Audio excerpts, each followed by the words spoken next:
என்னது இது? என்னுடைய ராஜினாமா கடிதம். நான் இங்க இருந்து கிளம்பலான்னு இருக்கேன் மேடம். ஆமா, நான் இங்க ஐடி ஆபீஸ் வச்சு நடத்திக்கிட்டு இருக்கேன். இவருக்கு வேற ஒரு ஆபீஸ்ல இருந்து ஆஃபர் வந்தோனே இந்த ஆபீஸ் ரிசைன் பண்ணிட்டு போறாரு. ஏடா ரூம்பா. மேடம் நீங்க நினைக்கிற மாதிரி நான் குடிக்க அடிக்கலாம் கிடையாது மேடம். நான் நினைச்சேனா இந்த செகண்ட்ல கூட அந்த குடியை நிறுத்த முடியும். அது ஒன்றும் அவ்வளோ சீக்கிரமா நினைக்க முடியாது மேடம். எல்லாத்துக்கும் ஒரு ரீசன் வேணும் மேடம். நான் நினைக்கலாம் மேடம் உங்களை ரெண்டை வெட்டி பீஸா பழக்கணும்னு. ஆனா செஞ்சிட முடியுமா? முடியாதுல்ல.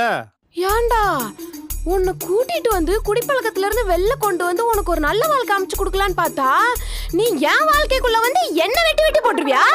குடிகாரன் நாயே. மேடம் என்ன வேணா சொல்லுங்க, ஆனா குடிகாரன் மட்டும் சொல்லாதீங்க. நான் குடிக்கிறவன். குடிகாரன். குடிகாரனுக்கு என்னடா ரோஷம் கேக்குது?